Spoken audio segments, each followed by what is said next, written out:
Afternoon, evening, Bournemouth fans. Whenever you're watching this, this is our last match review of the season as AFC Bournemouth lost in the second leg of the playoffs. It was Brentford 3, AFC Bournemouth 1, and they won on aggregate. I have Steve next to me on my camera. We've got Jon, Dan, Aaron, all the contributors of the Cherries Army joining us to see out the season. How are we doing, Jon? I think I can say I'm probably feeling the least bad out of most people from being on the free for all and from what you've talked about before. And yeah, it'll take us a while to get over this, I know, but already looking ahead to next season for as far as I'm concerned. Going to take a look at those most important points of that game, Dan. But your raw reaction. Yeah, it hurts. Of course it does, but I don't know. It's football at the end of the day, and I think much worse. If you said to any Bournemouth fan 10 years ago, this would be our reality, that we'd be one of the favourites to go up to the Premier League again. I think you take it. So you got to look at it. At the end of the day, if Championship ain't too bad, no VAR, and we'll take it. Aaron, how you feeling? Final whistle's just gone.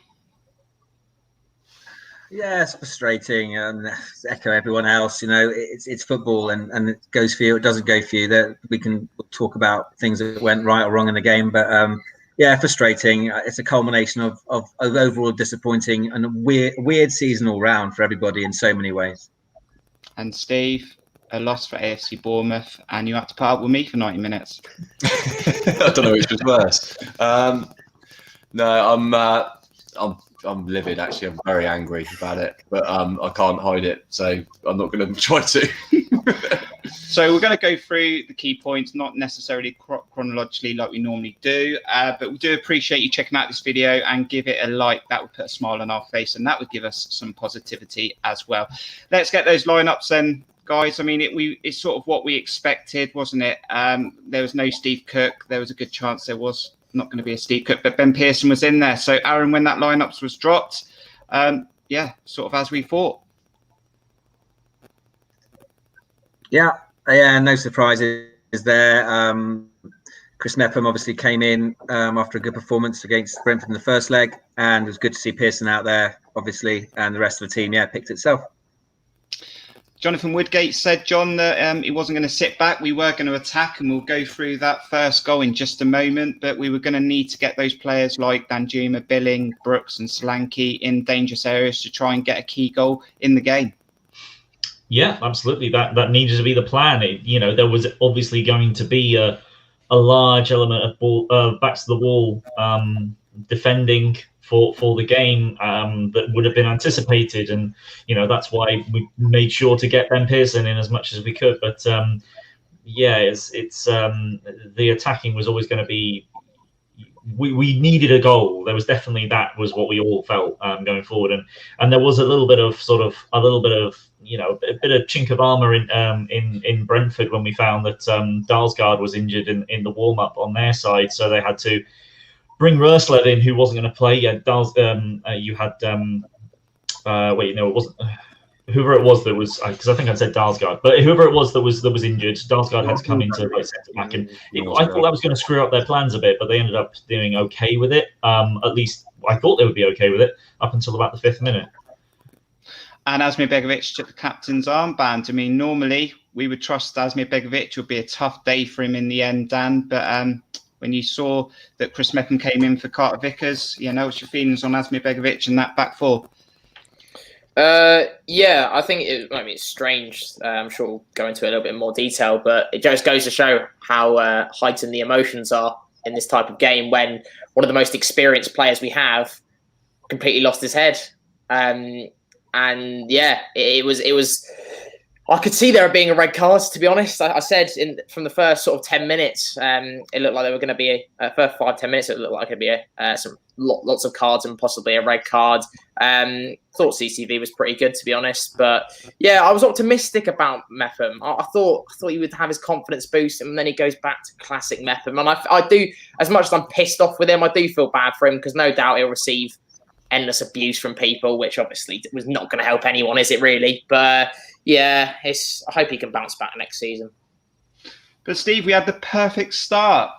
Somehow Arno Danjuma got himself through on goal from a corner that we were defending. I was expecting a defender to come out a screen from somewhere, but it wasn't. He ended up going through on goal. Clinical, composed, gave us the lead, 1-0 after 5 or 6 minutes. Yeah, it was really bizarre to watch, wasn't it? Because you, like you said, you were expecting that defender to just come from the left of the screen at any point and try and put a challenge in, and he never came. And we just sort of think, God, he's actually through here. And then he does what Danjuma does, doesn't he? Composed and slots the ball in easily and comfortably, and we've got a 2-0 advantage. We're thinking at this point it's all going our way, but sadly we were mistaken. Aaron, Jonathan Woodgate was a defender at a good level, and we know he likes to sort of consolidate games when it's tight and when it was it almost. Do we go ahead too soon? Is that a bit of a stupid thing to say? No, I wouldn't have said we went ahead too soon. I think it was a perfect start. I mean, not only that, but they lost their centre of the three, Norgard, as John has already said. Rico Henry didn't make the game, which was a bonus for us. And they were screaming at each other, or the manager, I don't know what, they were all arguing about something, and they were all over the shop. And the game was there for us, 2-0 up in the tie.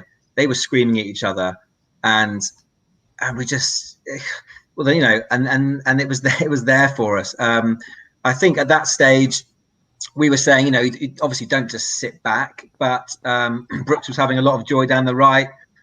Skinning his man a few times, a couple of heavy touches, but he was looking really dangerous. And I don't think at that stage, certainly before the red card, that we were going to set up to sit back. I think we were going to try and kill the game off. It looked to me.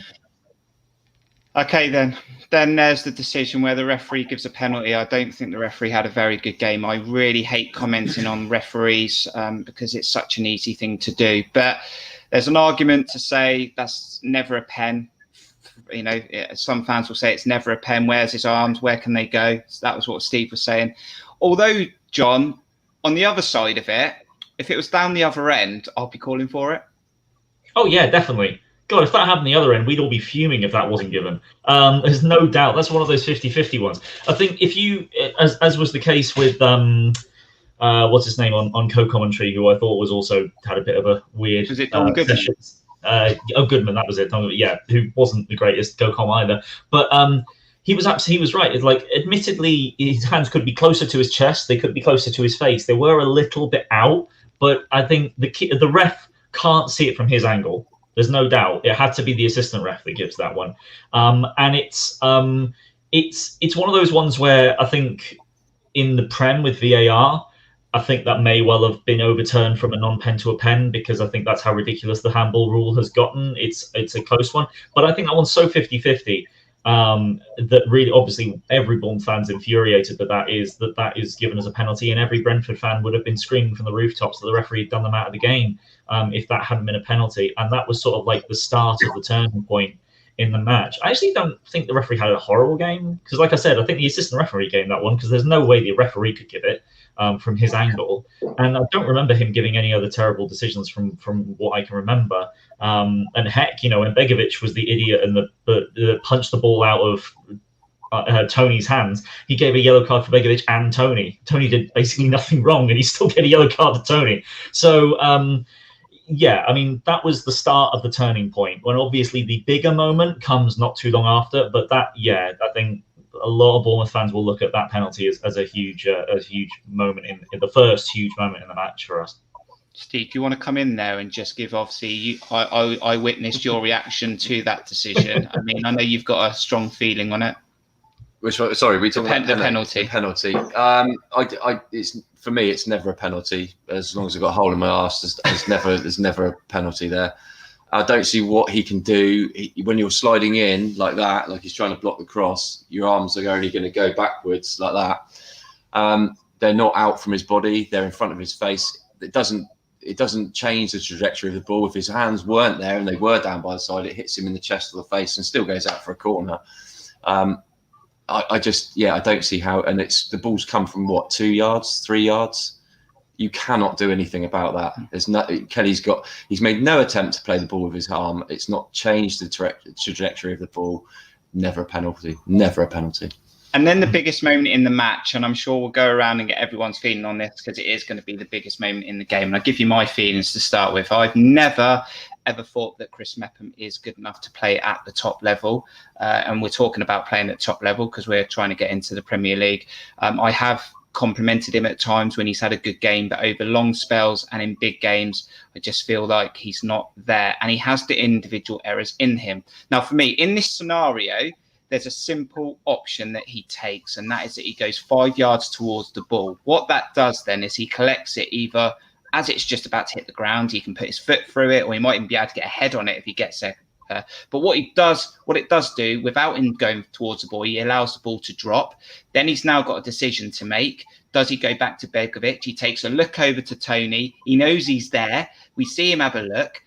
But then he decides to take an age to do anything with it, gets intercepted. Then he makes the decision that he's going to trip him up, a split-second decision, and we'll go round and get our thoughts. But Dan, biggest moment, Chris Mepham again, costing us a big goal, and ultimately it was always going to be a long way back. Yeah, I don't know if I completely agree with the fact that he can't be a good defender. I think that he can. We've seen him show signs of quality, and unfortunately his game is riddled with mistakes at the moment, but when he doesn't, it's not lots of little mistakes a lot of the time. It's big moments that he tends to make mistakes. So I do think he has the quality. He just needs to eliminate those mistakes. And he's still young-ish, especially for a centre-half. And yeah, it's horrible. And you don't want a game to be decided like that from a red card. And it's a blatant red card. And it was one of those things because when he goes down and obviously like almost rugby tackles him, clips his ankle. What's he thinking in that split second? He's not thinking about the consequences of it. He's just doing what he thinks it's just a natural reaction to what's happened. And from that point on, I mean, to be honest, I would have probably backed Begovic to save that. He's been quite good with those with one-on-ones this season, but. Yeah, it changes the whole game, and it's another massive mistake from Mepham. And I thought that he would, that game where he played pretty well, I thought that would have some impact. But it's so frustrating. Whenever any player sort of creates that position where they turn away from the goal, just get out your feet, and yeah, just trip up him again. And I feel for him. I'm pissed off with him. I'm everything, but what can you do? And it changes the game from there. Aaron, I'm sure Woodgate, and I hope to think Woodgate and Purchase would have said to him at the start, nothing stupid. If you need to clear your lines, clear your lines. What's going through his head in the 5 to 10 seconds when that ball bounces, when he clearly sees Ivan Toney?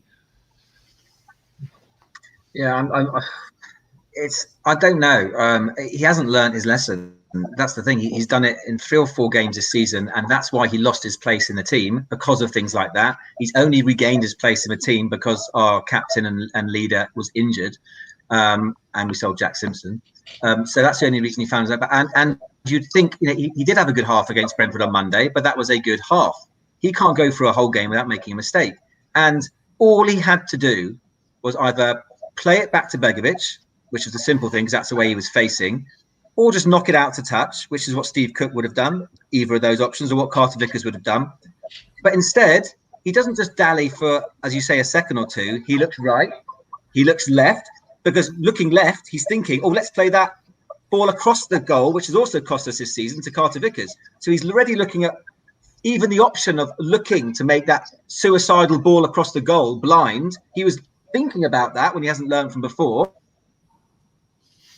And by the time he's collected his 25 seconds later, however it felt, he was robbed of the ball. Now, I agree with Dan. I do not blame him for bringing the player down because it was clearly the wrong thing to do, but I don't blame him for that because it was a split-second decision and you have no time to think, am I better off keeping 11 on the pitch and Begovic? You don't think like that. So I don't blame him for that. I blame him for dilly-dallying, and not just dilly-dallying, but as I said, looking right, left. It's like he was crossing the road under the Green Cross bloody code. I mean, looking left and right.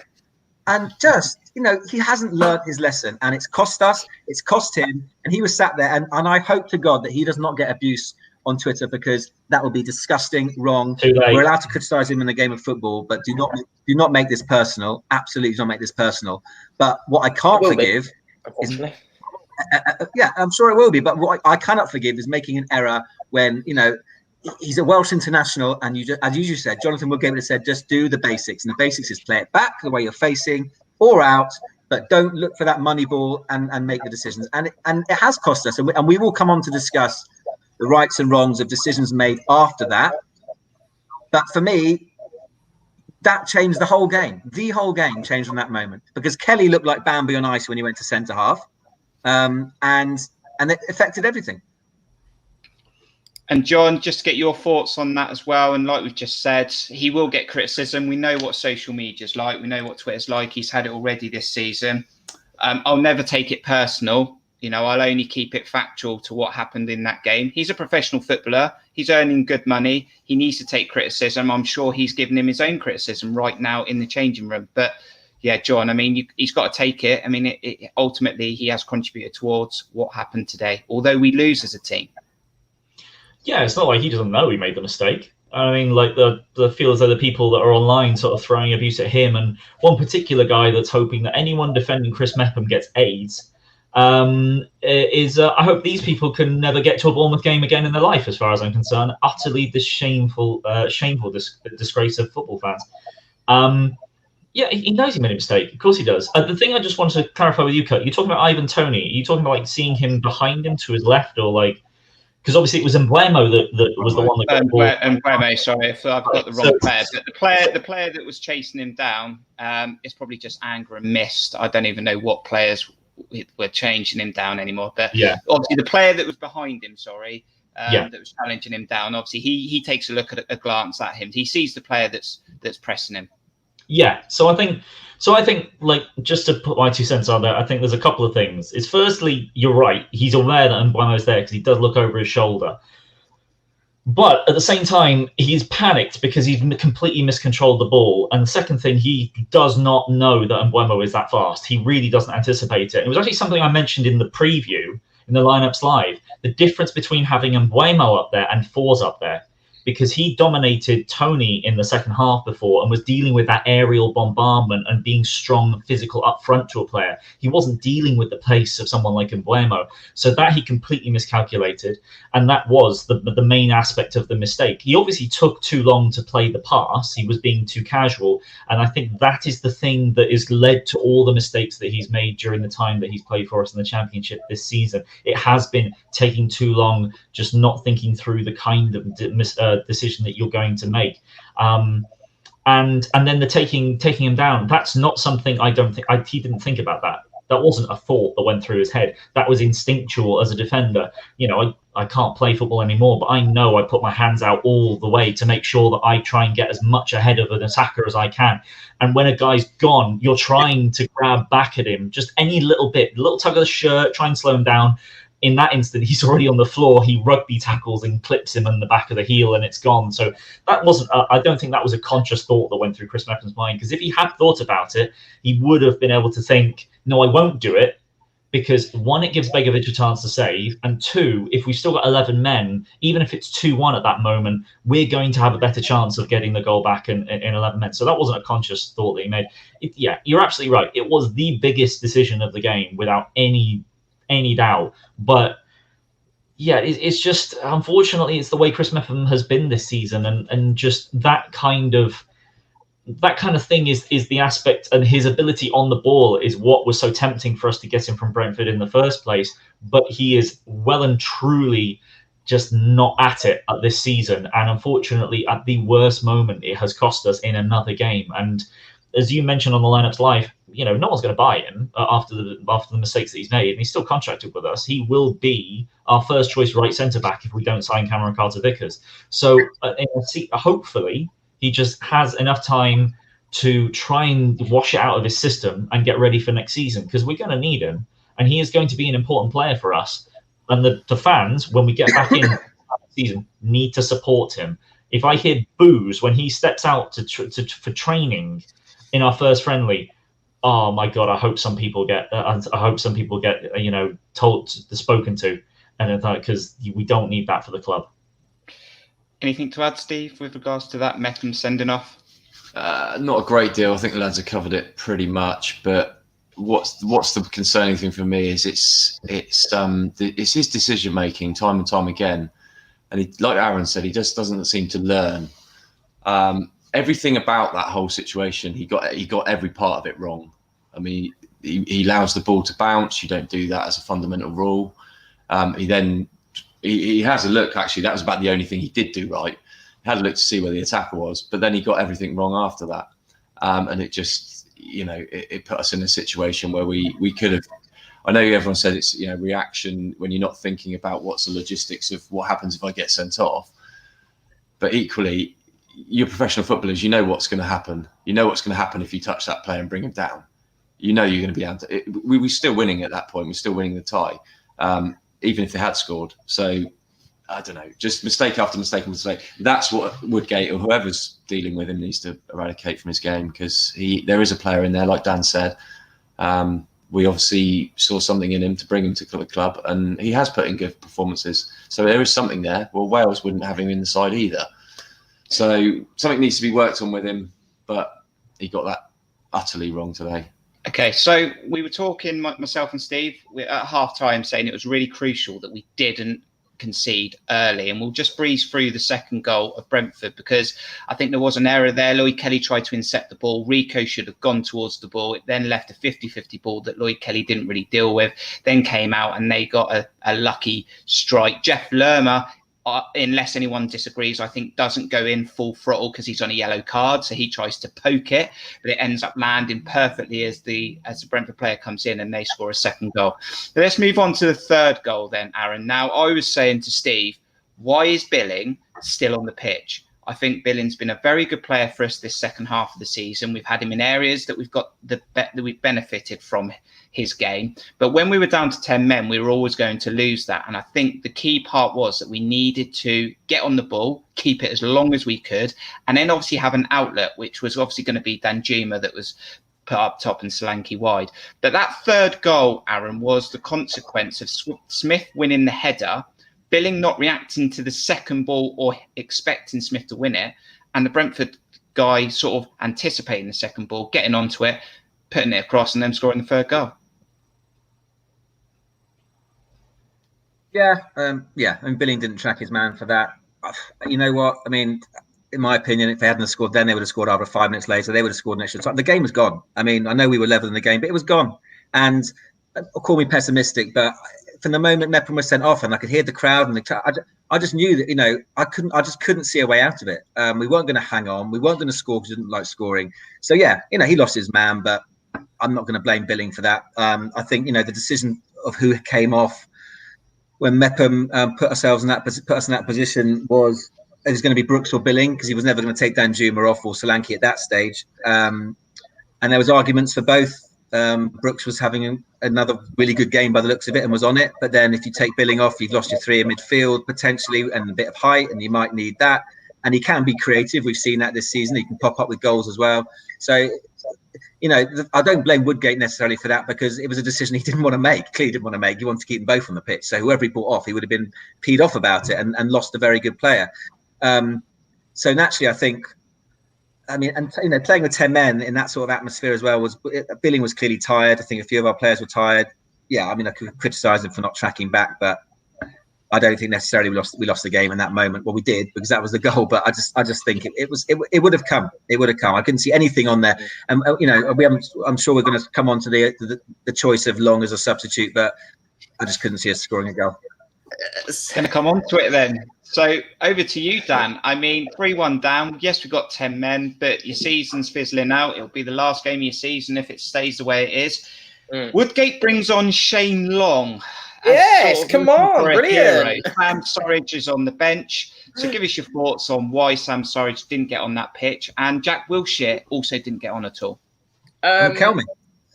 Yeah, no, Kelme as well. I'm clueless, really. A man that has come on loan and done basically nothing to contribute positively. He scored 2 goals that pretty much anyone that can play any kind of football could have finished. They were the combined total of about 2 yards, both of the goals together. They're basically just tap-ins. And yeah, for someone, to be honest, I could have seen Surridge coming on earlier, to be honest, before it got to that stage. A man, someone that is physical and will chase those long balls that will piss off the defence. And the fact that Wilshere didn't come on, I don't know why. It seemed his experience could have been helpful in this kind of situation. Because we were at parts of this game, we just couldn't get any kind of possession. It was get the ball, hoof out the pitch, and then they'll have another attack. And it was that over and over again, it felt. And we couldn't get hold of possession enough. And ultimately, in that kind of game, pretty much against any team with any quality, it's going to lead to a goal. And as Aaron said, it was coming from the red card and from how the game was going. It was going to happen eventually. And the fact that we're trying to hold on for like penalties or something like that idea in itself, we would have just lost it in extra time. And the fact that we were time wasting that early on.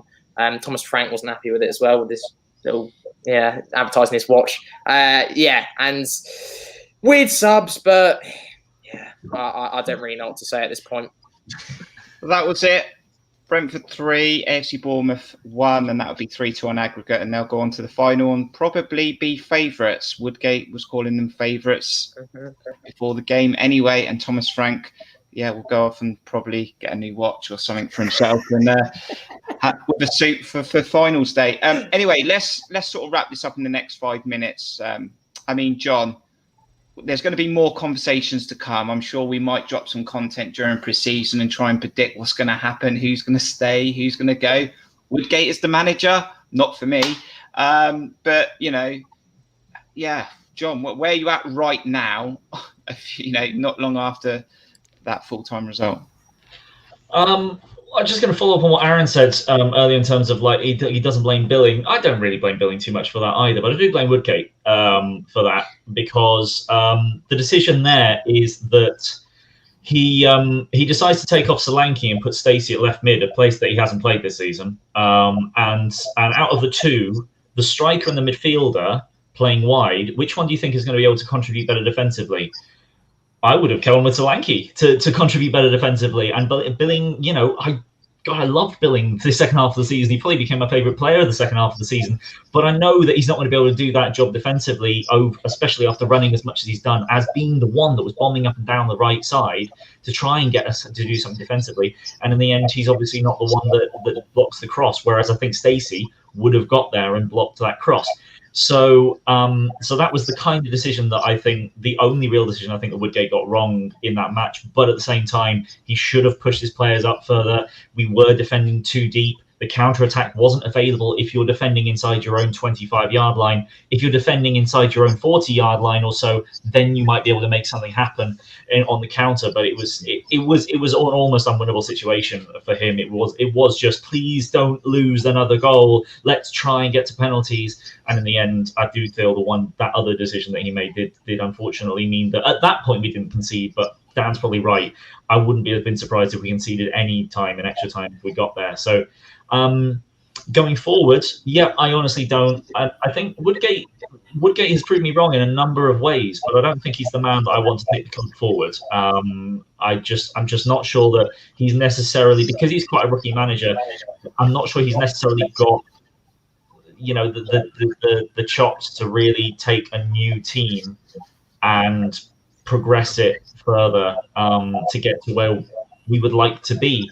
I don't see us really competing, maybe even for the playoffs next season, with the amount of players we're going to lose. Lerma, maybe Billing, but Lerma, Danjuma, Brooks will be gone. Begovic is out of contract, I believe. Adam Smith is out of contract, I believe. Steve Cook, hopefully he renews his contract, but I think he's low as well. At least half of that team won't be here next season. So I'm hoping that, and there's a decent chance that a good few amount of the coaches will be gone to Celtic. So there's a hell of a rebuild that's going to happen this close season. Going to need very good recruitment.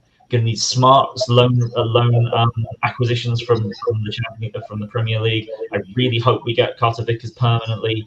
But after that, the club, the board, they all need to make sure that we're all pushing in the right direction. And we don't need to pay Woodgate anything. He's only on a 6-month contract. So make the right decision. Pick the player you want, the manager you want, with some experience that can take us forward, that's done the promotion before, maybe not in the Championship. Look at Brentford's model, look at Watford's model, and then hopefully as a club, we can push on. Steve, brief thoughts then? Championship football again next season? Yeah, great. Looking forward to it. Sorry, I don't talking about Woodgate. don't necessarily believe that he shouldn't be given another chance. I think it'd be nice to see what he can do over the course of a season with a window and a pre-season.